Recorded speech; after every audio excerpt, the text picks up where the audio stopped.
You are quick on the uptick. Are we supposed to be quiet? This is Tuesday, May 22nd. There are 57 days until San Diego Comic-Con 2018. Welcome to SDConCast, the official podcast of the San Diego Comic-Con unofficial blog. BANUHTEE go. Oh my god, I love LiveJournal, and my LiveJournal loves me. Current mood is hyperactive, current music, refuse 73.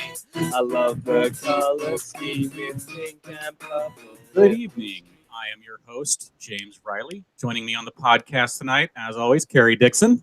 Hey guys, thanks for joining us. Joining us as well is Andy Wagner. Hey everybody, how's it going?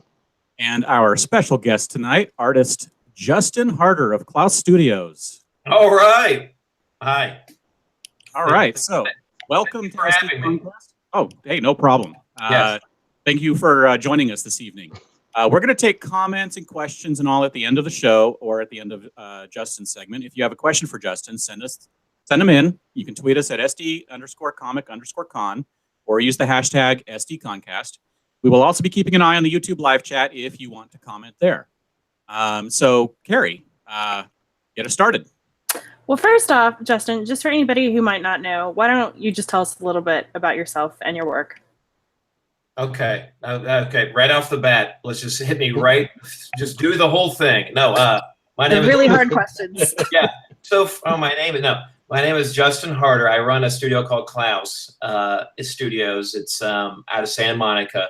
Work on end title sequences. We work on a lot of illustration, concept design for films and commercials. So that's the gist of it. I've been going to Comic-Con now as a fan for about 8 to 9 years, and as an exhibitor in small press for 5.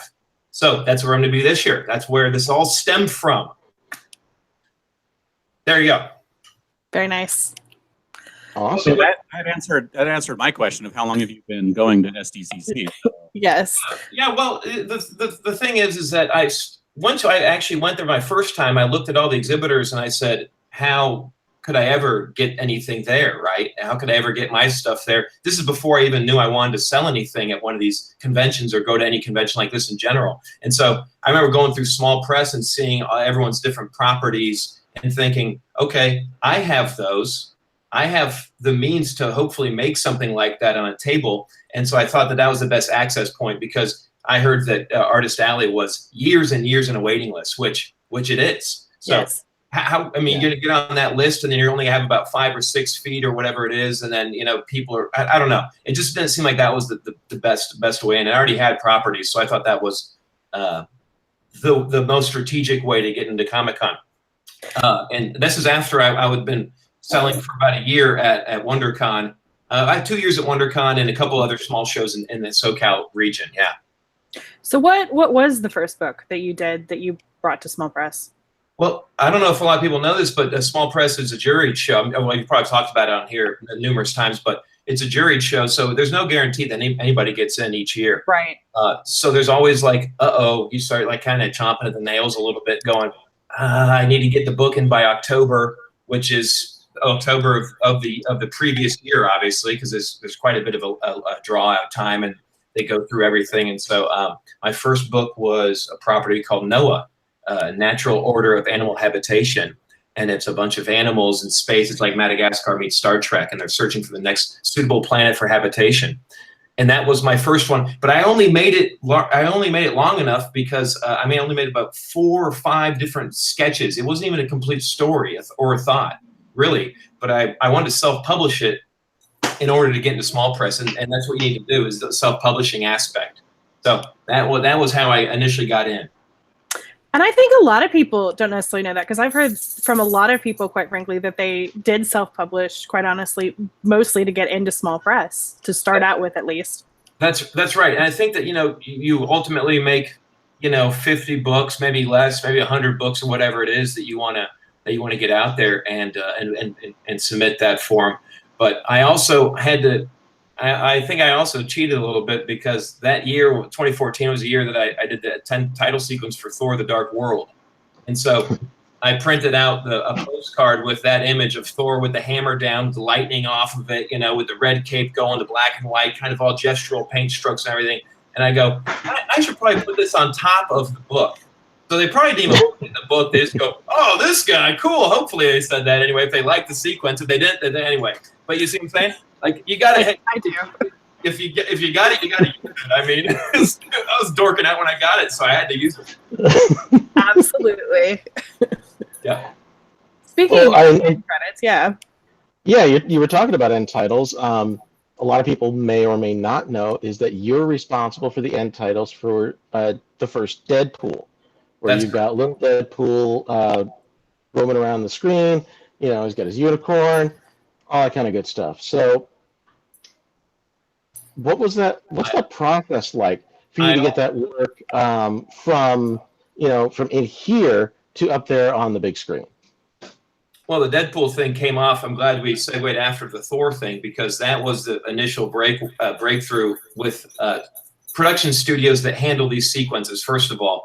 So you have to show that you are. I was already freelancing with commercial work for Blur, and Blur asked me to pitch on Thor, and I said, of course. And so I pitched and won the pitch, and Marvel said, and that was the day they go, okay, Marvel chose that style.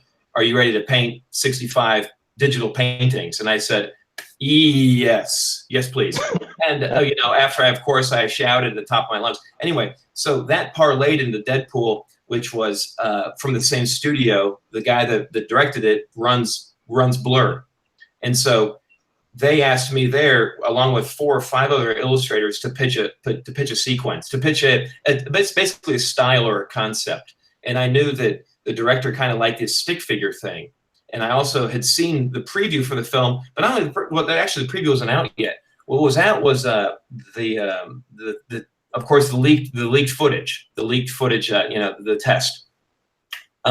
So I knew that he drew himself in a very childlike way. So I combined the two in the style that I came up with, and immediately when Tim saw it, he said, "That's it. Here's the script. Here are the names. Go make all the jokes." So that's in a nutshell. And of course, you do a bunch of different jokes, and down the line, there were so many different variations that, the ones we ended up honing, and it was a team effort to like hone and kind of craft this thing. It was like kind of Pink Panther-y, what's he going to do next type of thing. And I'm just stoked that so many people like when, he touches a unicorn inappropriately, really. I mean. And you posted earlier on your social media the process that it took for you to get there, some of the rejected ideas that you originally had. They said, no, come back with something else.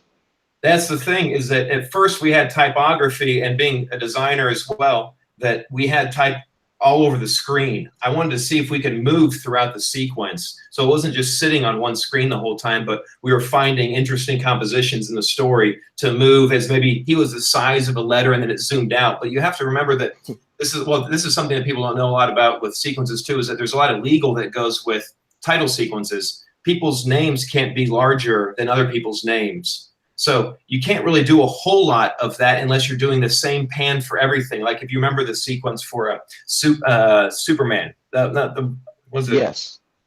Like, I don't know if it was Return of Superman or whatever. Well, the first Superman for sure, where the names all came from the Christopher Reeve one, that goes on for 5 minutes as the names come by camera.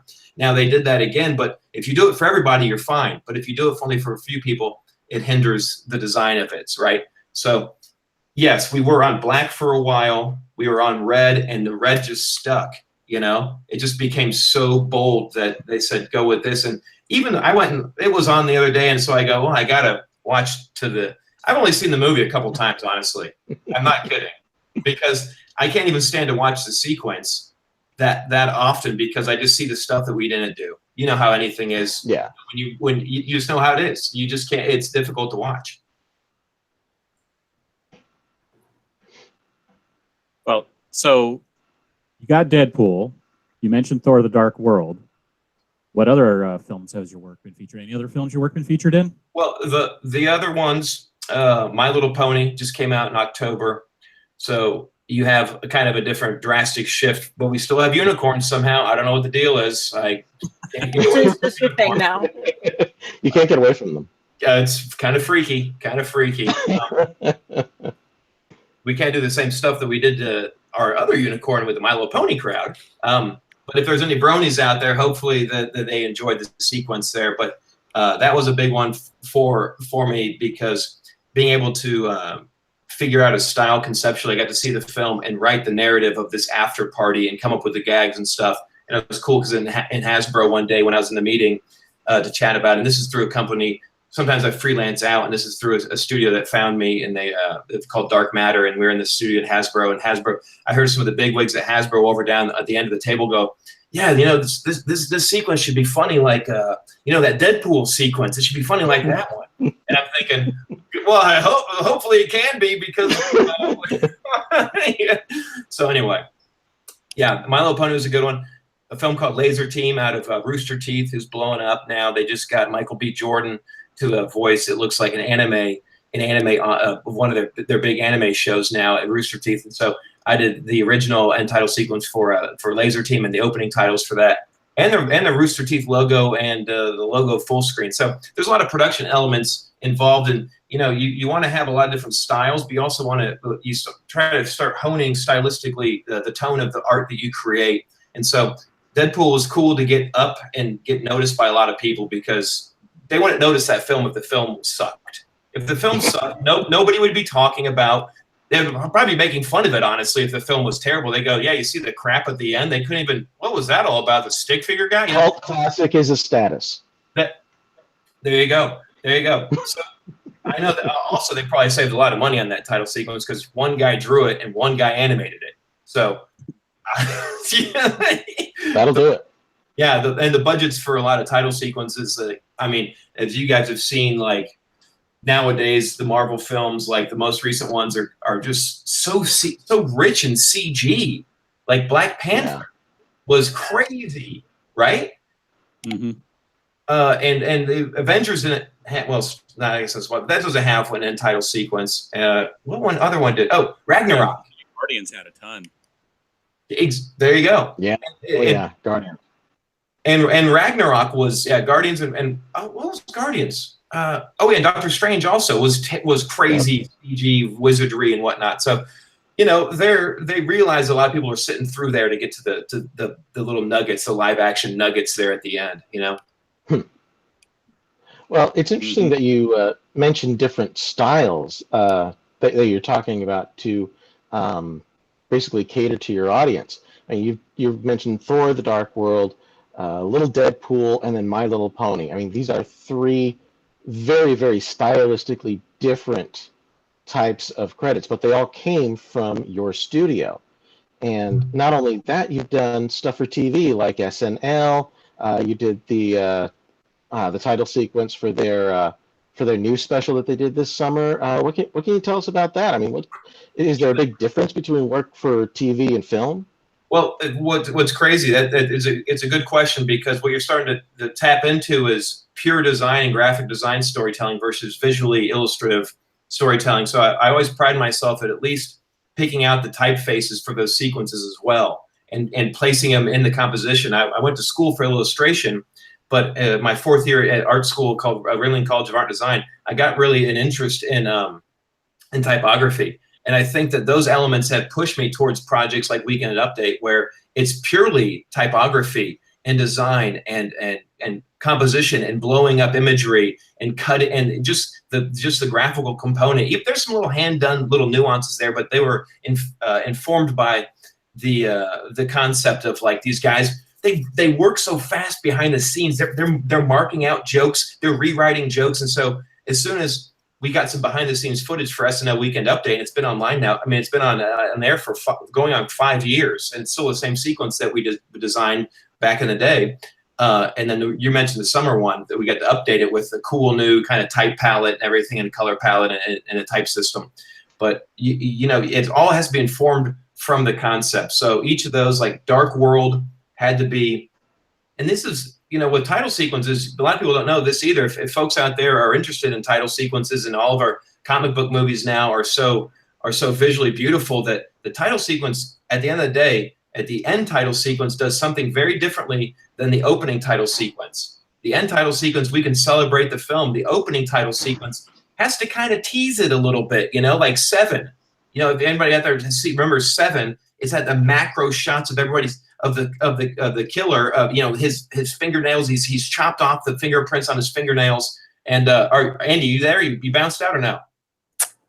I'm not sure what's happened with Andy, but we're still here.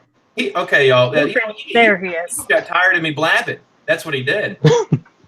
No, sorry, my door opened. He said too much. But I would say that, you know, it just comes down to, and it's all me that has kind of figured out those realms, along with the brilliant creative directors at the studios that you work with. So it's all about casting in this world too. I get cast sometimes on projects where I go, I'm not really sure I'm the right fit for this. I'll give it a shot. You know, it's been happening fewer and far between as I've gotten older and gotten more of a voice for the studio. Well, I know that you can't always talk about things that you have coming up, but is there anything you can tease about anything that you're working on right now? You know what? I got some cool stuff. And because of the love, and let's just face it, folks know me from the DP at Comic-Con. Let's stick with DP. But so because of that style was so popular, I pitched that idea to a guy that handled the licensing for shirts at Target and with Marvel and Target. And sure enough, we got a line of shirts coming out, not with DP, but all the other Avengers characters drawn that way. Oh wow! And I got the that's awesome. for them, and it's going to be a line. It's be a line of Vending and Bath at Target starting out February or March of next year, and then the apparel's coming out in a couple months. I don't really know the exact date on the apparel, but Target's nationwide, so I will definitely be putting those online as soon as I can show them, because it's been killing me that I can't. That sounds amazing. That's a great opportunity. Wow. Unbelievable opportunity. Every segment of society a little bit at a time there. I couldn't believe it. So you guys talk about like the miracle of Comic-Con. Everybody has a great Comic-Con story, like that one time you bumped into so-and-so when they're getting a pretzel or something, right? Yeah. It's like a lot of those don't come to fruition as exhibitors. You know, you hope so. I mean, one time Tom DeLonge from Blink-182 came up to my table and I nearly wet myself. Not nearly, I did. But I stood up and I go, "Hey Tom, how you doing, man?" And he's coming to your table. So it's a different kind of dynamic because they're coming to you. Usually all they do all day long is just everyone's knocking on their door, right? Yeah. So it's nice when they come up to you and have that different kind of dynamic. Anyway, the reason I bring that up is a lot of time it doesn't pan out, and this time it did. That's all we tasted was a nasty, nasty grape. Well, we're definitely glad it paid off for you, because personally, I love seeing you there at Comic-Con every year.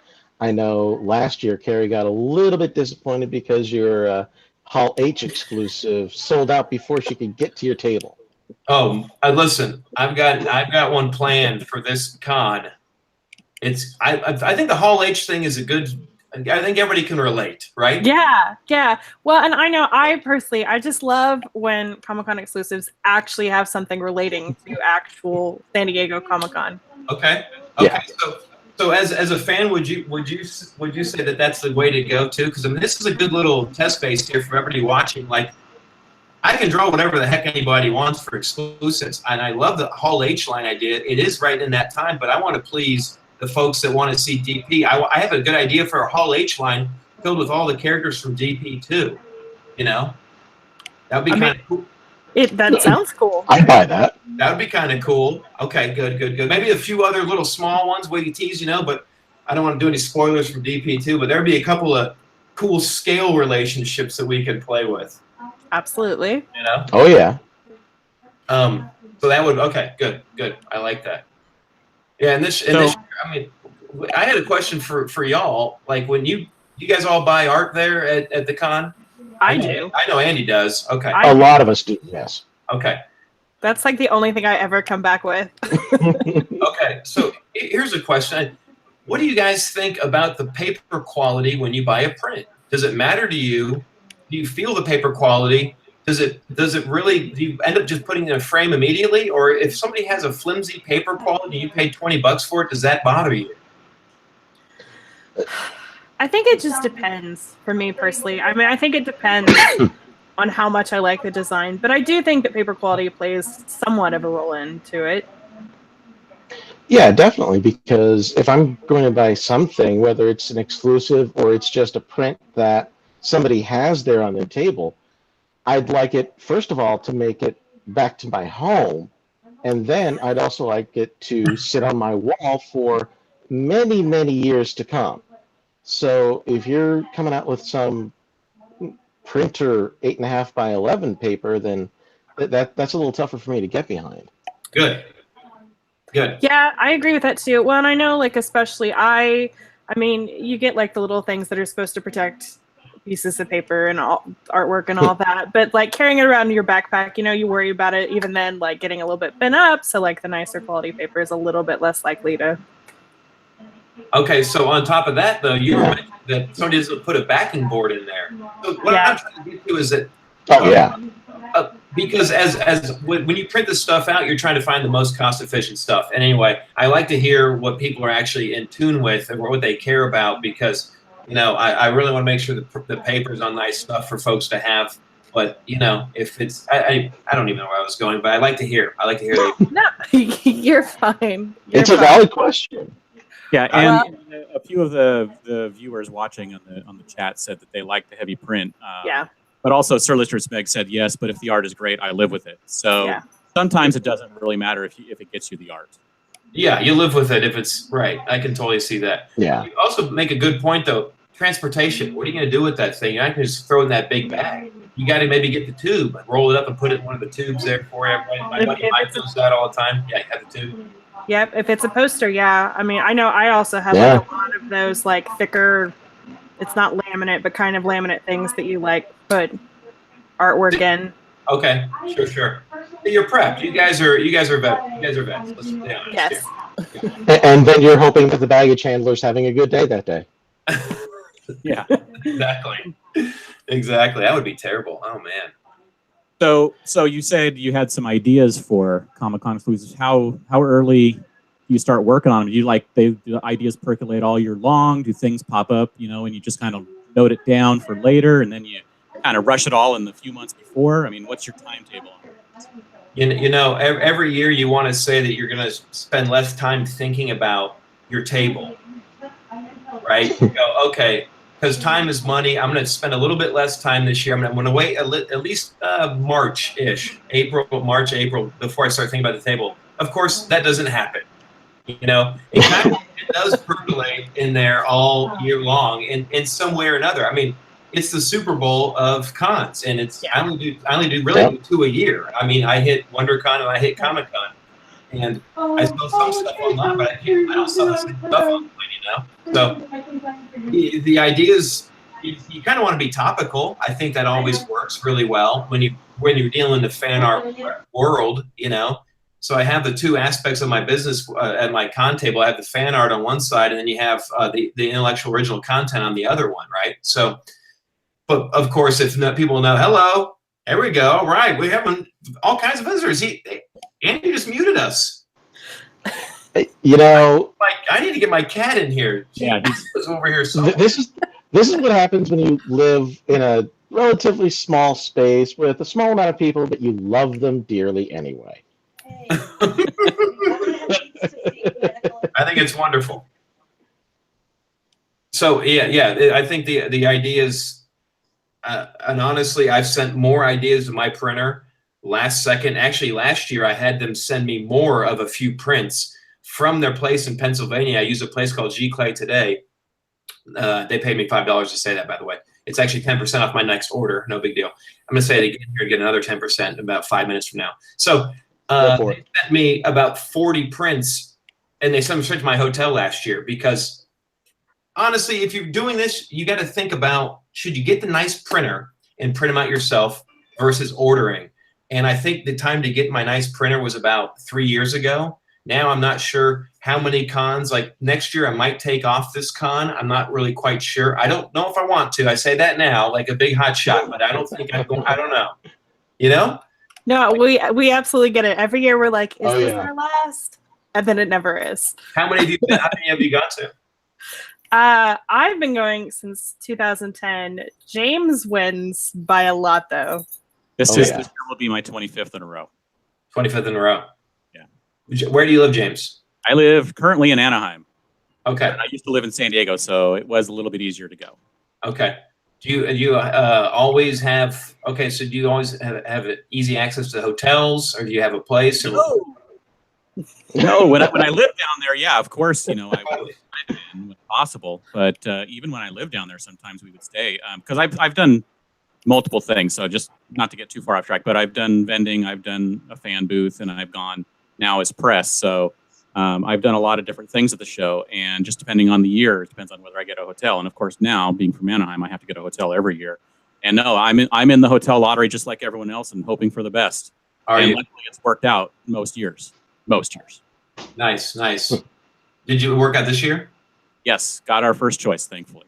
Beautiful. I got my third this year, but I'm never complaining as long as you're near that area. I think we have the access to about a 2 months before the regular visitors or whatnot, but it doesn't make it any less nerve-wracking. No, it doesn't. Well, and I think people don't realize it's just as cutthroat with the exhibitor one. Yeah. You're not guaranteed I'll stay at the Bayfront. No. Totally not. And I see on there they've really every single year is a different design for the back end for how to make this thing work, and I think this year they did a really nice job of it. You only got 3 first choice, 3 second choice, 3 third choice, 3 choices, it seemed, right? Something like that. Yeah, I think I remember hearing. Well, your sale is different than ours, but I think that's what I heard that they did with the exhibitor sale. Yeah, and which forces you to choose ones that are further away. So your first choices are all within a mile. Your second choices are within 5, and then your third are all, obviously out a little bit further. Right. But if you don't have a lot of rooms, I only have 1 room. I want to get that 1 room. But some folks, they have so many people at their booth. I know. I mean, these big guys like the Alex Rosses or the J. Scott Campbells out there, who are artists that have these massive, beautiful booths. Well, Alex Ross does at Comic-Con. It's insanity. Yes, agreed. Yes, absolutely agreed. And rightly so. The guy is a comic legend. I used to worship him drawing back in '93 with Marvels, right? But the other guys, how do you bring that many people? How much do you have to sell? How much does that booth cost? You wonder what those numbers are because, at the end of the day, you do need to make money. I mean, it is lovely to go there, but you do need to at least come out a little bit fiscally ahead with everything. And it's not a cheap it's not a cheap convention for us. It's not a cheap convention for you guys. I bet. Especially. Well, Andy, definitely not. Andy drops everything at my table, basically. That's the thing. Andy funds your trip to Comic-Con. That's right. Yeah, I mean, you can't talk about not making money at a con. If I show up, you're going to make money. I promise. It's awesome. Yes. I'm going to walk past your table. I'm going to look at it and say, ooh, and then you're just going to start sucking bills out of my wallet. That's right. I'll just take the wallet and take it right now. Give me that credit card. No, I have a special quick payment on my little iPad for Andy. Control A, Andy, thank you. Anyway, so the best part about the vending situation, you end up getting so many friends and like almost like family at every con now. It's been 5 or 6 years in a row is enough for you to establish these relationships with folks. So I know for a fact that I'm going to have these individuals come by, and you, as a vendor, you cannot have the same crap on your table you did the year before. Yep. Bottom line, there's no way. Yep. It's a pride thing. Yep. You have to show what you've been working on, and listen, it didn't sell then, it might not sell now. So I've been very cognizant of putting a sale bin out now, and the table has been evolving. You also go through issues where you want to go and have maybe a booth next year. That kind of, do you want to splurge and get the booth? Then you'd have to get more product. There's all kinds of things that go in it on the back side of the vendor side. And so small press is the most manageable area. I'm in the same aisle I was last year, 0008, I believe. I'm in the corner, and I loved it. It was a blast. Okay. Well, now you were talking about maybe doing a Deadpool 2 themed Hall H line this year. What else do you maybe have sort of germinating in there to bring as a Comic-Con exclusive this year? Well, I love doing collages lately, and I really find that I don't know if it's quite the right market for a lot of the collage work. It's very, very different from stuff that a lot of folks see at comic conventions. I just love finding stuff that I've already printed and perhaps making a new piece with characters that folks might know. So I have all original stuff coming again, and I have a lot of collages coming again. And I sold out of my collages at WonderCon, so I was happy about that. But I think that's the exclusive. I'm DP related. There's some stuff I can't talk about, which really sucks. Not like they're watching right now, by the way. It's so weird. It's just so silly. It's all crazy. Big brother's watching, you know it. Nobody. Come on, nobody. So anyway, there's some DP stuff that's going to be happening probably after Comic-Con, but that's what. Let's just say the little DP is not drawn. He's not dying. So they did kill him in DP2. That's not my drawings, as Andy you helped me out there with. I didn't draw those things at the end of DP2, which is what it is. Yeah, I was kind of disappointed to see that they went with a similar theme, but they didn't come back to the source. So, yeah, you know, that's just my little pet peeve on it. That's Hollywood, man. Yeah, exactly. Welcome to Hollywood, my buddy Mike. Speaking of little DP, where can we find prints online? Where can we buy this stuff? Well, it comes down to, well, that's kind of part of the whole thing I signed with the licensing agreement. So they're clamping down now that I'm officially licensed for the Target Marvel stuff. There's been a little bit of clamp down with actual, print selling online. So that's gone bye-bye. But I will have drawings. I can still do drawings, a lot of commissioned drawings all the time at the con. So as much red paper as I have, and as long as my black markers hold up, I want anybody that wants a drawing of little DP from the original to come by. And are you bringing your Squints book as well? You've got 2 volumes of Squints, you've got 2 volumes of Barnes, and that's a lot of Comic-Con themed stuff as well.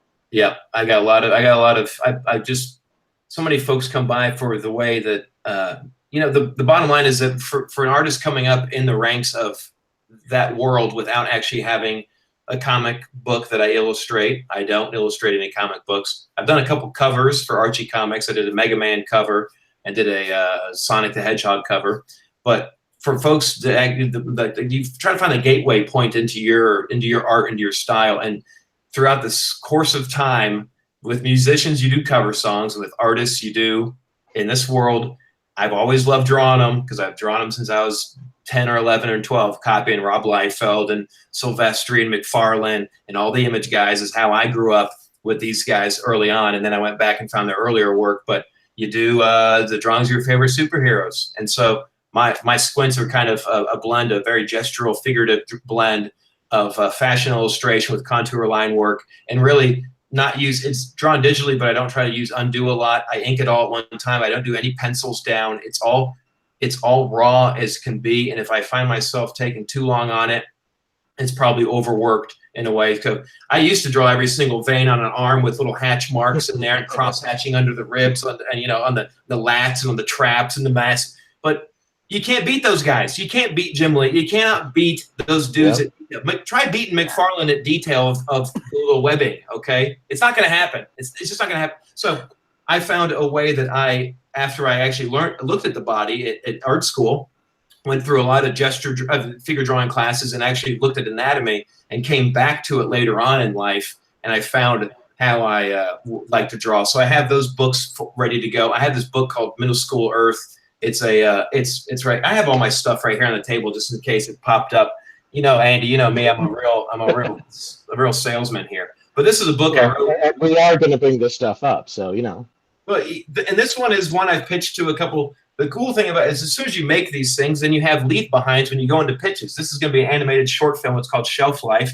It's about a captain of a ship in a bottle, and the ship in a bottle is on a shelf, and he, of course, he's stuck in there. And what happens when he finds out the whole ship is wooden but yet he's alive?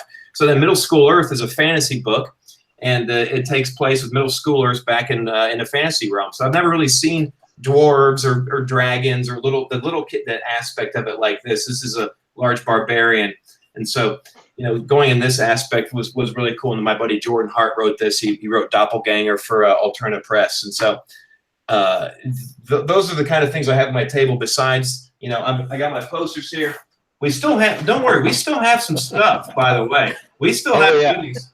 This one's still. I still have this one. This one might be kind of cool. The Last Jedi one. This is the one that Andy, you hooked me up with, buddy, with the chimichanga folks right there. That's Andy work right there.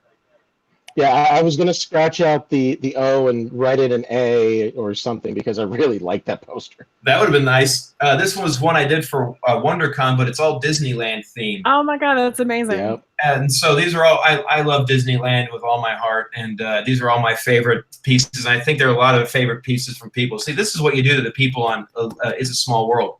You stab them in the head. I can't listen to that song on repeat. What's wrong with you? And then here's the last. Here is actually a one-off exclusive, and I just found this, and I forgot this. I did not draw this, but what I did, I loved seeing this little Deadpool book, so I went and I put our little guy, I went and put him in everywhere. I hand drew him on as many coloring book pages as I could possibly find, and so this is a one of a kind. Like on this image right here, you have Deadpool's talking to each other, and you have our little DP up on the side up there. So if you want to try, I'll have this guy on sale at the table. There's only one, but this was a lot of fun. Oh, here's one. Here's another one. So there's a big action shot, right? And then we have a guy in the background here doing his thing. So just having a good time. So that's one of a kind I'll have at the table. You can set that to the side. I'm going to come by and buy that. Oh, okay. Sold. And now everybody who wants it just race to get there first and yes, buy it out from under. And then it'll ring. That could be a Wednesday night exclusive right there. Oh, I also think, what do you guys think about breaking off exclusives like that? A lot of people seem that that's the way to go. You know, do you do a Thursday, a Friday, a Saturday kind of thing? I don't know. As someone who has a very busy Comic-Con schedule, I don't always appreciate that. But I mean, you're not wrong. A lot of people do it. A lot of people have a lot of success with it. Yeah. Okay. I gotcha. It is slightly annoying, huh? You're like, okay, really, I got to come back here tomorrow. Really? It can be. It's right there. I see it behind your table. It's right there. Give it to me. I can see it. It's not. Stop Look in the box that says Friday. We can all see it says Friday. That is just wild. Well, we had some reader questions. You've actually answered a lot of them. Good. But I wanted to get just a little bit of clarification on one thing. So Stephanie Joy asked if you're doing commissions for Comic-Con, and you already said yes. But how does that work for you? Is it just people show up at your booth? How early does your list fill up? Yeah, I don't do, the list fills up pretty early. I see a lot of artists that get massive draws on their stuff. They all do a pre-list. So I've never experienced that. I've always been able to get everybody their stuff because I really like drawing behind the booth. But recent years, because of that little red guy, it's been a little more difficult. So I'm not sure. If there's a need for a list beforehand, I could rock that. But honestly, I'd rather just get the order early on and just draw it at some point. Because I bring all the paper and I go home. I go back, not home. I go to the hotel, and it keeps me out of trouble at night because I go back and I draw all the commissions. Very nice. So yeah, just show up. Just show up, but show up early because it does fill up really quick. And then by Saturday and Sunday, you know, I'm just kind of. You just don't want to keep drawing. I'd rather talk with people. Obviously, I'm a yapper. I'd rather meet people than have my head down and be drawing the stick figure dude. But that's, you know, I want to make sure people are happy. That's what I want everyone to leave with one. Very nice. Yeah. And then, go ahead. I'm sorry. You are one of the best booths that I love to come visit because, like you said, you will talk to people. You'll come out, you'll take selfies, you'll make goofy faces. You're one of the most approachable artists I've encountered at Comic-Con, and that's one of the reasons why I come back to your table, and because I want to give you a lot of money. I really appreciate that, man. I would say that I got into doing art in the first place to entertain and to see people smile. That's when I was a kid, when I was 3 years old, I would draw this little figure, and my parents would sit there and they look at it and they would smile. And if it sounds as cheesy, as naive as that, but I think if you have passion in this life, in this world, you never lose the core of that passion, and that's what always makes it. So the more I see the smiling, the more it's going to happen. So that's exactly why I'd rather do that. Especially with the advent of Instagram, you can really get to know these artists a lot more than you maybe used to get to know them. And so it's cool when you do see and find out an artist, he or she is really great behind the scenes. I really enjoy that, as opposed to a bit of a stick in the mud or maybe kind of closed off, but that's what makes their art so great, and everybody functions in different ways. And I think that's why I have so many different styles and facets, because, I could sit there and draw the squints or the little guys like this all day, but it just gets monotonous. I just like to shake it up, I really do. I like to keep it really fresh. Well, we had one other question from Manuel Ramos, and he asked about the Deadpool credits. He asked, what other ideas did you have that shocked or made people laugh with joy? Speaking of what we were just talking about, that we didn't get to see in the credits. For that, I'm gonna screen share my screen. Okay. Do it. I'm gonna go over to the unitard, because I was drawing that today for Chitara. Oh yes, I saw you posted that one. Yes, sir. Okay, so I want to answer this question. I just want to not to just give a shameless plug to my website, but here's a shameless plug to my website. Was that Manuel? Who was that? Yes. Okay. Yes. Okay, Manuel, check out my website at clausstudios.com. This has all the gags from the film. And then if you is this being shared, by the way?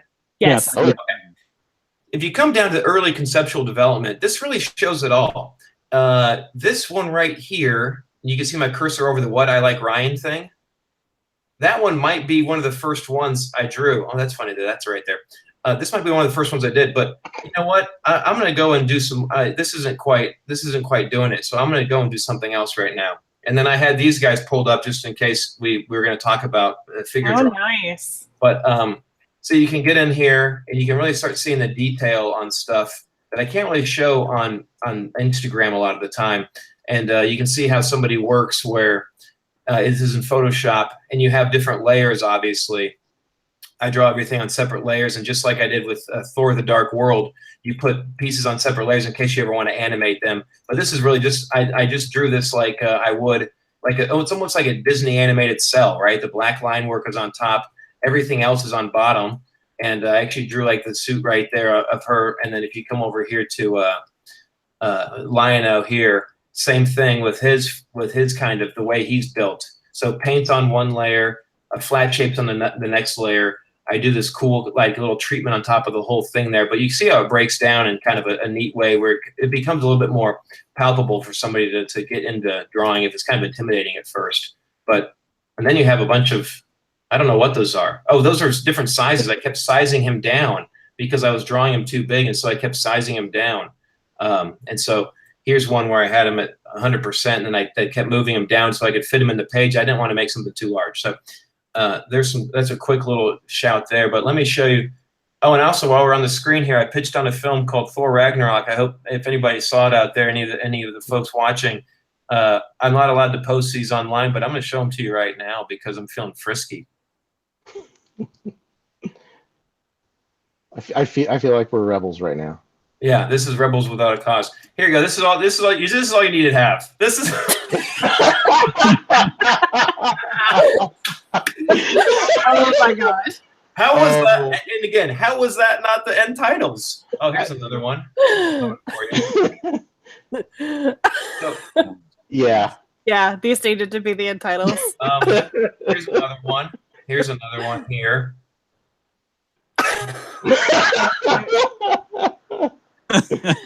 Oh Lord. Here's another one. Here he's getting his hair cut. FML. Not happy. Oh, there was a fun one here.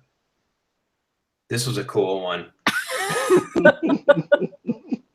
Very nice. So clearly this was like meme driven, right? So we were all playing on memes. Oh, here's some different. So you see the different variation here in styles of where this could have went, you know. And obviously after seeing the film, they wanted to end on a. Oh, here you go. The cats with the laser eyes. Oh my god. Instead of him juggling those those knives, he flips those knives, which by the way was not in the film. He flips the cats right there, and so again, I don't know why these things. I don't know. I don't know either, honestly. It would have been nice. Okay, Wow. that was a style I didn't pursue. You can kind of start seeing where styles come. Oh, I really wish this was something. Oh, I love that. That's cool. That's a happy little Mjolnir. That really is. You know what? Who knows? Maybe. Oh, not starring Daryl. Yeah, I came up with this one. Nice. Because he was so popular at the time. Anyway, maybe these will become a Comic-Con exclusive. I don't know. We'll see. This will be fun to print up a couple of these. This was one of my favorites here. He's just. I know at least one person who would definitely buy the Jeff Goldblum one. Let's go Yeah, back. I think we all do. Yeah. There he is, Yeah. everybody. Take your screen Yeah. grabs. Oh boy. What the heck was I going to show you guys? Oh yeah, blur. Okay, Deadpool titles. We go in here. We go to. Oh boy, JPEGs. Let's go to JPEGs. Oh boy, they said 12:15. Sorry, I wasn't more prepared here, guys. No, you're fine. But I Very wanted 12:10. These are all too new. Wait, revised web. No, these ones are not new. These ones are. Let's see. Okay, this is where we already started putting text in the middle of the screen. So these are too new. PSD, Deadpool shoot, PSD. Here we go, archive. Here's the first one I ever did. This one. So that's the one that Tim saw, and that he wanted that he loved this so much that he's like, that's the style. Let's do that. He captured it, and so we went from there. And then we realized that we couldn't. There was just too much play between making fun of the names on screen with the handwriting, and then also the little DP. There was just too much going on. So we ended up condensing that down. This was actually the first style I pitched that was exactly like Tim wanted, which was stick figures. He loved the stick figure theater. So I did have these ones on my site for a while, and I changed it. But this was the first direction where I gave him exactly what you want. And in business, you got to give folks what they want and then what they never knew they wanted. And I knew that he didn't know that he wanted this version right here, but I just needed to show it to him, So you got more perv. So there he is. That's how he was originally drawn there. And then this goes back to the previous style there, nerds, He's kicking, and ultimately we decided that there was not going to be any violence. We didn't want any violence in the end of this thing. This joke right here came back later on with the money coming out of the unicorn's butt. And so I when Tim gave me a full reign of doing all the jokes initially, I just wanted to get everything out, and so there's ones that didn't work. We ended up just having him say shit right here instead of I really have to, which made no sense really. This was kind of fun because sequel profits, this all comes, he's talking to the producers here, and he wants all of it, and I called him Mr. Lively, which probably wasn't the smartest, but I had Miller and then Marvel, then Stan, so then the Tim Miller get nothing right here, which is actually interesting because I'm not sure he does get anything now because he didn't direct it. So then this one right here was actually a joke that they used in Deadpool 2, I saw, which kind of sucked. That's right. So there you go. I kind of did it for anyway. I don't want to say that kind of thing, but yeah, it's not that big of a leap. You have director of photography. You got to have a camera on that screen somewhere, right?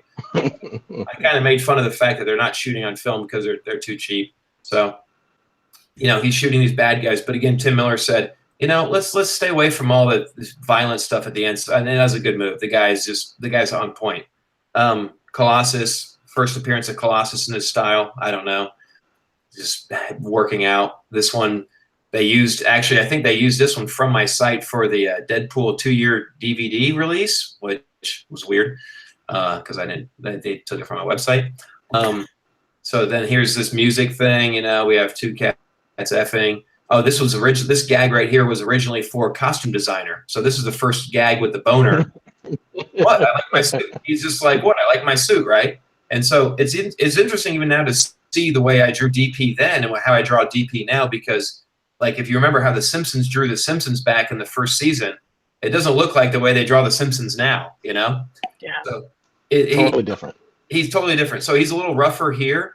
I don't like how he was so flat on top of his head, so I kind of narrowed that out. Oh, here's some jokes I tried to get with those folks, and then it changed to the Marina with the what? I like my co-star, and that of course was before we changed it all to red. So here's and then let's see what the first gag was here. So there, yeah, this is the whole spiel. That was always that way. Tim Miller had to fight very hard to get the large Deadpool on screen. He had to tell Fox, he goes, because it's not supposed to be that big in conjunction with everyone else's names on screen. So if an actor's name is 15 points, then the title can only be 25 points big, that kind of thing. So there's contractual obligations, but this shattered those, and Tim Miller really went to bat for this design, and we got it passed, which was cool. We had Deadpool kind of flicking off the crowd saying "bye suckers" at the end, but that was too mean. We didn't like that. That made no sense. Auditions for Deadpool, I had Van Lively, and then of course there's no other auditions for Deadpool because it's gonna be Ryan Reynolds. So that was a joke that Tim always goes, I don't get it, and I go, I don't know, it doesn't matter. It's a casting joke, it doesn't matter. I go, Tim, let's just move on. If he didn't get it, I didn't really try to force it into it because it probably wasn't funny. So I mean, it's good to have people kind of call your shit. Then. This is before we got a bunch of these names here. If anybody, these names here I didn't recognize, so I go, I think that Deadpool probably wouldn't recognize these names either. So I had him fake sleeping through the B team, I called them, which was kind of rude to these guys because these guys are all very successful, but DP doesn't give a shit, right? so he's got his nudie magazines over here, and he's got his little lotions and whatnot because he's weird. So got all that ghost stuff. And then here another joke at these guys' expense here with a question mark saying, yeah, again, who are you? Here's Megatron Sonic Teenage Warhead here. The first drawing I did of her, and she obviously got cut. This was weird. Let's keep moving. Anyway, I'll buy a hot one pervert, buy a Val. Tug Job Miller, I always thought was a great joke if we're going to be making fun of their names, but we didn't make fun of the names. Transporter for Ed Screen, Buzz. And then I think that's, oh yeah, no, it was called Wham. They're more insider info, guys. It was called Wham for a long time. You couldn't call it Deadpool.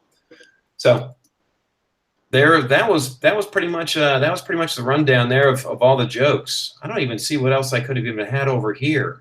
That was it. Okay, that was it. So I'll come out of here. Stop sharing. Back to the deal here. Sorry, guys, that took a little long. No, that was awesome. Okay. That's great insight. Good little, yeah. Well, that's a lot of stuff I don't put on the site. I guess I could because there is fun to see what happens with every sequence goes through so many iterations, you know, and so many people need to chime in on it. It's a wonder that any sequence gets passed through, honestly. And one I've always just been so grateful for because it's not a lot of sequences that come out nowadays are illustrated. First of all, there's so many teams of people work on all these sequences, and so somehow by the greatest goodness ever, I've been able to have two that have been illustrations, and I'm forever grateful. So I could kind of be done with end titles right now and be happy with it, honestly. But I didn't say that, people that are looking for end titles. I was just kidding. Well, I think we're probably going to let you go, but we have greatly appreciated you coming on today, Justin. And before you do go, why don't you tell our readers where they can find more of you and your work?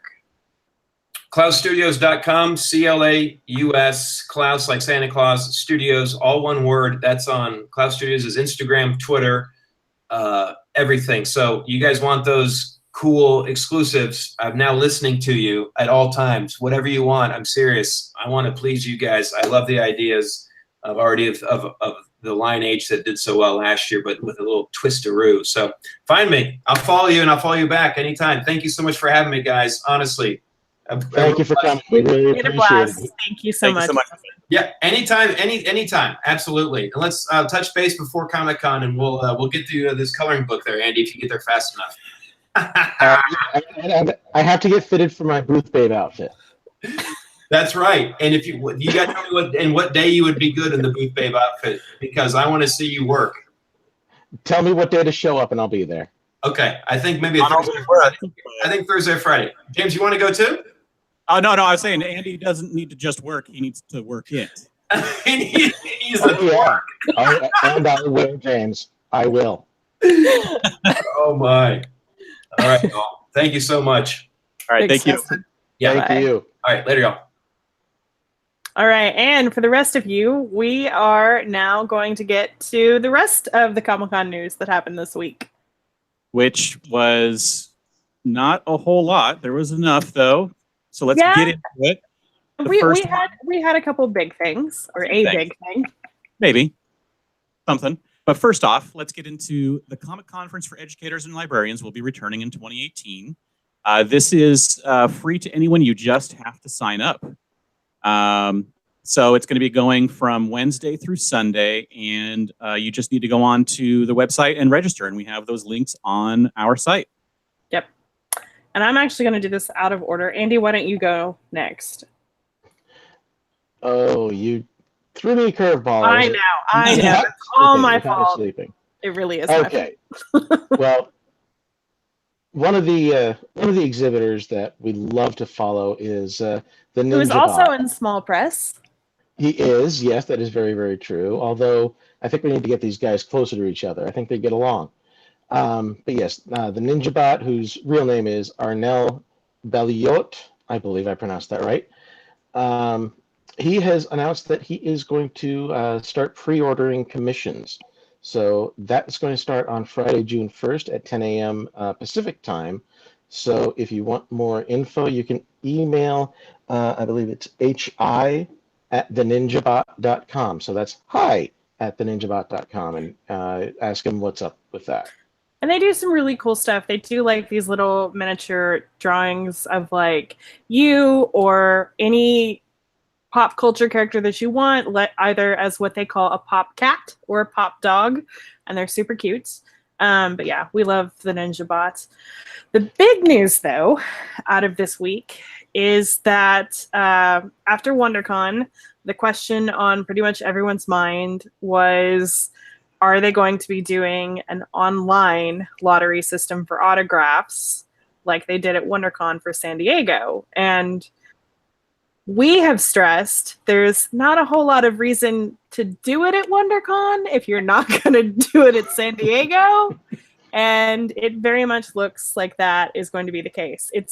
They've locked it back down now, but for a little while, Comic-Con International had their like online portal open, and it was very interesting. It had two graphics, one for their merchandise exclusives, which I'm like 99% sure. I don't think that means like Funko or anything like that. I think that what that means is their like Comic-Con branded t-shirts and tote bags and all the stuff that they normally do and they normally sell for. Hello. Yes, tiki mugs. Yes, the tiki mugs. My apologies. The tiki mugs. The weird stuff that they sell every year through the online portal anyway. But the big news is that it said, click here to visit our exclusive signings. And it was set up pretty much exactly like the WonderCon signings page was, where like it looks like it would be the same process where when they announced the schedule, you would choose which ones you were interested in, and then they would either like confirm you or do nothing, or you wouldn't be chosen, all of that. So it very much looks like this is coming for San Diego this year, which is not really a surprise, but it's nice to see some sort of confirmation this early, because Comic-Con International, I'm sure, won't be announcing this for quite a long time. Probably not until within the month before Comic-Con, so late June, early July. Yeah, I completely agree. In fact, I wouldn't be surprised if it was like after the schedule came out, because the autograph schedule usually doesn't come out until like a week before con anyway. So that's true. Okay, and then what else? Oh, you wanted to mention that we are starting our annual posts about what we can expect to see at Comic-Con, and yes, this week we launched our TV show posts. Yes. So yesterday, which was Monday, if you're listening later, we started with the broadcast TV shows, and we always do this a little bit funky because if you're not familiar, the broadcast networks aren't always the ones who bring the actual TV shows. It depends on what studio brings it. So like Warner Brothers, I mean, they kind of have the CW. They half own it. But like Warner Brothers proper, there is no WB like TV channel by itself anymore. But they bring, quite frankly, half the shows at Comic-Con. But it's all a little bit funky. But we started the broadcast TV shows on Monday. Tomorrow on Wednesday, we'll be doing the cable TV shows. On Friday, we'll be doing the family networks. And then this upcoming Monday, we'll be looking at movies. And we basically just look at the odds of everything and we go, this is likely to be there. This is why. This is unlikely to be there. This is why. So check it out if you're wondering what we think, at least, the odds of your favorites showing up are. And if anyone at NBC is listening, please bring The Good Place back. And Timeless. And Timeless. Come on, NBC. Just work it out with Sony. Work it out with Sony. You guys know you love each other. Just sit it down, talk it out, and let's bring Timeless back for season 3. Yes. Yes, please. That would be nice. So the other big thing this week was on the 17th, Funko announced that tickets for Fun Days would be going on sale today. They changed it up, and they said it would be a window from 10 to 2 p.m. And so basically everyone had to sit waiting for them to tweet out the link, and it took them 3 hours, correct? Yeah, 3 hours on the dot. Into the 4-hour window. They tweeted out the link, and so you had to rush in, try to buy, and they changed it up a little bit and added that you needed a password, which they tweeted at the same exact time. So you could just read, click, and go, and they still sold out in about 3 seconds. Yeah. Basically, as long as it took people to click and type and go, and they were gone. Yeah. And this happens every year. I mean, it's just, this is like the hottest ticket at Comic-Con. Quite frankly, it's hotter than what even Nerd HQ used to be. It's just crazy. Yeah, and there's more tickets for any individual panel as well, which, I mean, the ballroom where they're in the Hyatt, probably in the way they do it, probably seats anywhere from 14 to 100 to 2,000 people, depending on how they lay it out. Yeah. But again, it's just like the hottest ticket at Comic-Con, so it's going to go like that. And Funko has like so many Twitter followers that I looked of today. course it's going to go. Quarters of I blinked and I missed it. Yeah. That's basically how it works. So unfortunately, there are a lot of disappointed people today, but I do want to mention, if you missed out on tickets, hopefully you listened to what we said on Twitter and you've already signed up for the wait list, because people really and truly do make it in off the wait list every year. Like, you would think like, oh, this is Funko Fun Days. Of course no one's going to make it in. People do every year. Right. And also, they will, just like they did last year, they will be running at least one contest to win tickets, or they'll have one contest with multiple winners. Yeah. Last year, I think it was submitting a video of some kind. That's what I remember. So just keep an eye out. Funko the news about that, so you'll be able to possibly win if you didn't get in. And so Fun Days is now officially on sale and sold out. All at the same time. All at the same time. Yeah. Well, unfortunately, something that is not going to happen this year is going to be Wootstock. I don't know if you all remember the show that was created by Will Wheaton, Adam Savage, and Colin Storm 7 years ago. They started up Wootstock, and it was usually over at Stone Brewery. Unfortunately, they just can't make it happen this year due to scheduling and availability issues. So hopefully we'll see what happens in 2019. But as far as Comic-Con this year, there will be no Wootstock. The good news, though, is that you can still get your Woot Stout, which is the annual beer that the Wootstock people make over at HopCon. And tickets for that went on sale, I think, a couple weeks ago, but maybe I'm wrong about that. I was out of the country for a little while.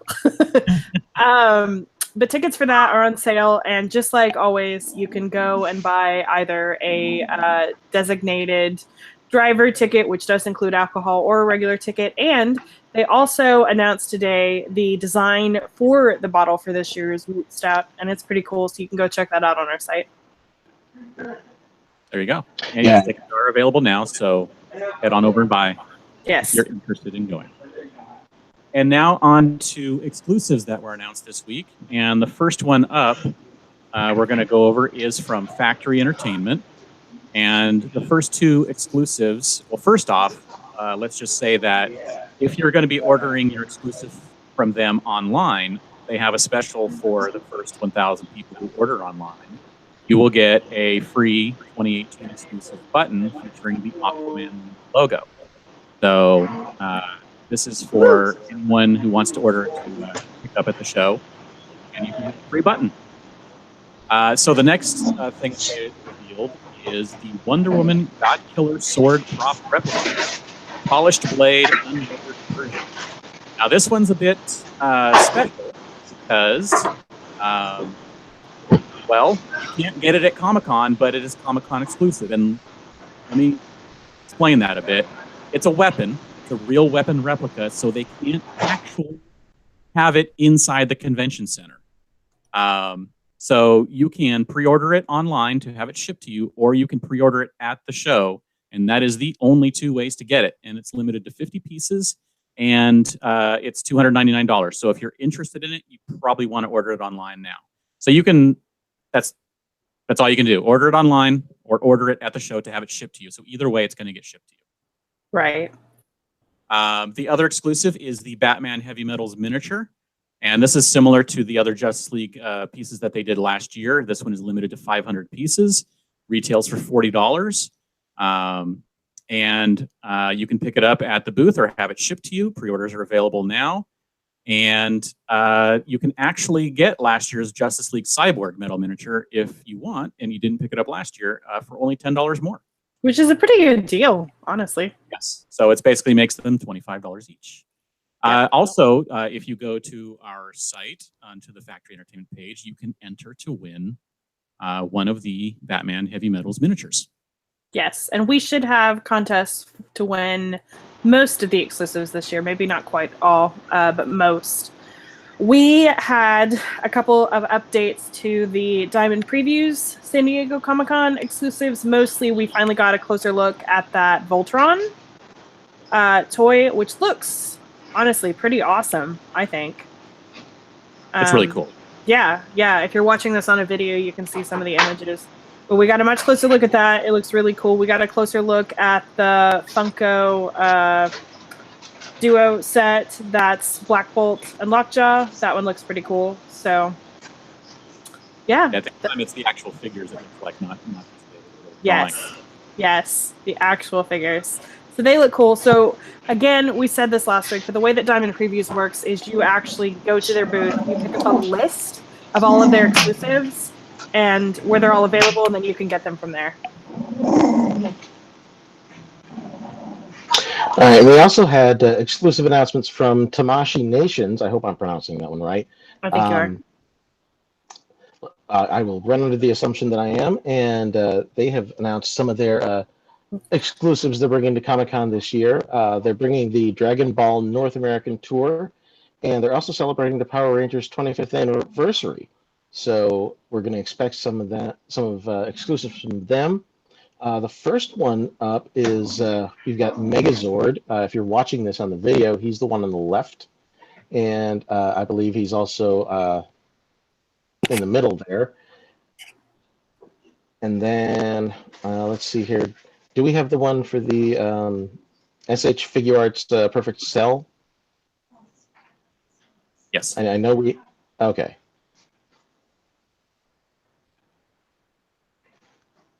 There it is. This is going to be their event exclusive Perfect Cell Color Edition. So you can, if you're watching on the video again, you can see it's there on the left. And then the other graphic that we had up earlier was the Megazord along with helmetless versions of Green Ranger Tommy Oliver and Red Ranger Jason Lee Scott. Unfortunately, we don't have a lot of information on these, but we are going to keep an eye out. And as soon as they update us, we will update everyone else. Yep. Finally, we had an exclusive announced from Bait, and I really like Bait.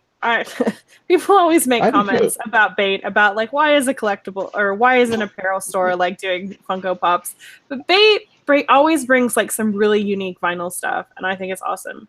So this year, the first exclusive that they have announced is a Funko Pop Gold Alpha 5 from Power Rangers. It'll be limited to 5,000 pieces. It looks pretty cool. I know there was a lot of interest about this earlier this week or last week, whenever it was. Time has no meaning. So yeah, that should be pretty cool. And I'm sure we'll be seeing a lot more from Bait very soon. All right, I think that about does it. I know we had a couple questions in the chat. So Lister Smeg asked, how does the wait list for Fun Days work? If you get notified, are you for sure going to get a ticket, or is it another mad dash? Okay, so the way that it's worked in the past, again, I cannot promise you anything for 2018, but the way that it's worked at least the last 2 years is basically if you get in off the wait list, you get emailed a link, and I think you have something like, I don't know, 24 hours to go in and claim your tickets. But it's in the past, it has not been another mad dash. It's more like, congratulations, you've been chosen off the wait list. Go get your ticket. So that's cool. Yeah. Do we have any other questions? I don't see anything on Twitter. I'm not seeing anything. No, I don't see anything else. I mean, some of the usual questions about Comic-Con itself. So we don't have any, because of the information about the with the signings coming up for just that short time, some people are interested to find out if that means that something is going to change with the Hall H situation with the wristbands. And the answer to that is we don't know yet. We assume that a change is going to happen because of what happened last year, but there has been no information at all on this. Yeah. And what I keep telling people is we think that something is going to change, but we don't think that this year, at least, it will be an online lottery. Yeah. So I don't think that them moving to an online lottery for autographs indicates that's what they're going to do for Hall H. That's my answer. No. Okay. Yeah. All right. More questions if you want to answer any of these. It's about Funko. Is the wait list for one spot or two? I'm pretty sure it's one. I don't remember. I think it's one, but most likely because you can only submit for yourself one name. I mean, if you have two people who need to go, you should probably both submit on the wait list, just to be safe. Yeah. And how long before they notify people? Actually, from what we understand, they notify people as tickets come available. So it could be a week for some people or two, and it could be 4 weeks for others. Yeah, absolutely. So there's no go down the list, have tickets available. Yeah. Christopher Milano asks, can I stroll up and buy Funko Pops there, or do I need a pass of some kind? They have not officially announced this year's process. The way that it worked last year was preview night was, I believe, Funko Fanatics, which is their forum/board only, I think. I'm sure someone will correct me if I'm wrong.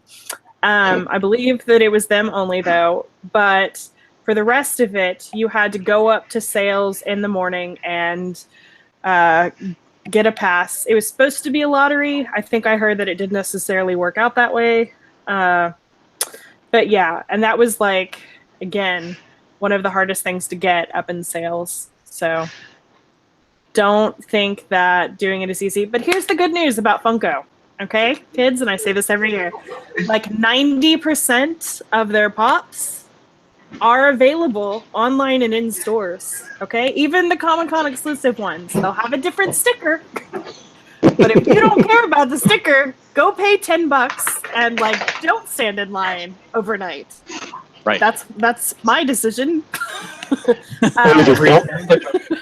Or if you don't mind a dramatic upsell, check eBay, Craigslist, and Kobe Swap Meet.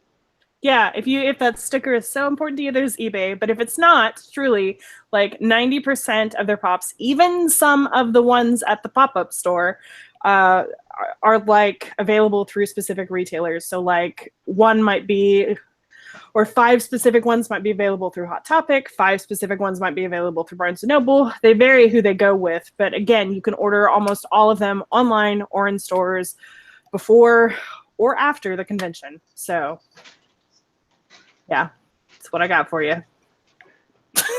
Michael Hacker Jr. says, "Oh, I care about the sticker." I'm not sure, Michael, if you were smarter and clever than me, but I do not. So everyone has their priorities. That's right. You have to decide for yourself if you care about a sticker. So and just to reiterate, because the question is there, and someone who may have joined late, Ellie asked, "I heard everything is a lottery now, so no long lines at sales. Is that true?" No, nothing has been announced at sales at all. We are speculating because of what showed up on the Comic-Con website that they used at WonderCon, which was signings having an online lottery. But that has mentioned nothing about all of the other lines, like for merchandise like Funko and others, Hasbro and all that. There's been no mention of any of that. And there's nothing official about the signings yet either, because until they announce something, it'll all be cost and they could be business as usual.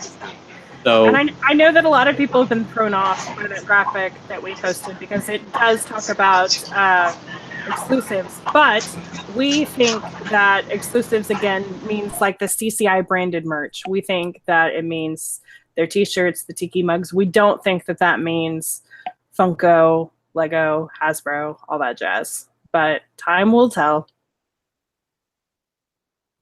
Yeah. All right. Time will All right. I think that about does it for our questions. So just in case you didn't know, we have brought back our Attendee of the Week segment because we love you guys and we want to feature you on our site. So you can sign up right now to be our Attendee of the Week, and we promote you. We pick a new one every Friday and we announce it then. And James? If you know someone that's these badges, which is probably quite a few people, there are contests, and we have a contest hub on our site for all the badges, parties, and all that kind of stuff that has been announced and they're giving away, and we can expect more to be added as we go. So just go to our site and go to the contest hub and enter away. That's right. And then, of course, parking is still ongoing. I think we're into, what are we into week 4? Or Yeah, 4? week 4. Yes. We're into group 4. That means there's group 4, 5, and 6 left. And then I think it's on June 12th. It opens up to public sale. That sounds right to me. Okay, so our annual party, I have no details whatsoever, but Too Fast, Too Furious, Gas Lamp Drip will be happening somewhere, somehow, on Wednesday, preview night.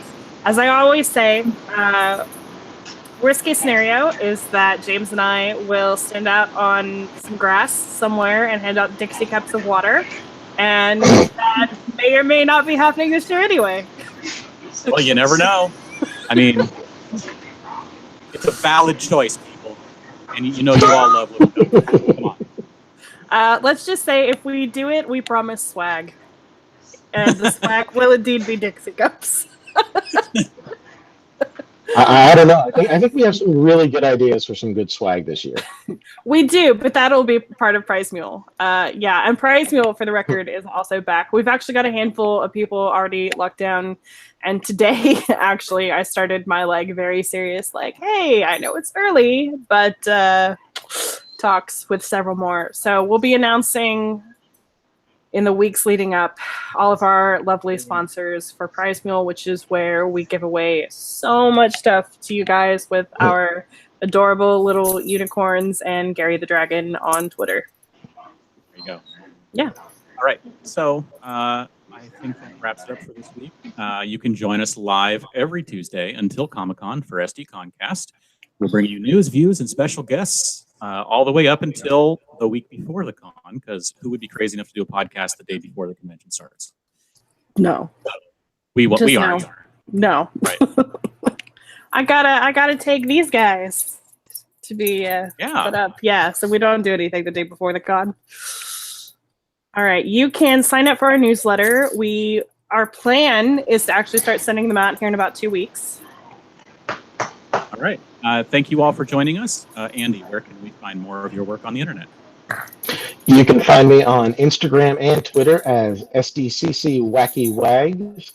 And Carrie, where can we find more of your work on the internet? You can find more of my work on the internet on Twitter at Carrie Dixon. And mostly you can find me on the blog Twitter. James, where can we find more of your work on the internet? I am everywhere on the internet at Dan Regal, and you can check out geekshotphoto.com for photography from my wife and I. We are on iTunes. If you'd like to subscribe, the links are up in the blog, or you can search for SDConCast. If you like what you've heard so far, please review us. We're also on Stitcher Radio. The link is in the show notes. If you want to get a hold of us, you can send us an email at sdcomiccon.blog@gmail.com. Find us on Facebook at facebook.com/sdconblog, or tweet us at sd_comic_con. Also, thank you to Beth, our producer, for putting together the slides, editing the show, and all the other little things that get this podcast done. Thank you. And don't forget on Instagram too. Yes. And runs our Instagram. So yeah, she's just doing all the things. Everybody, thank you for listening. And go shawarma. Shawarma. What does DP mean anyway?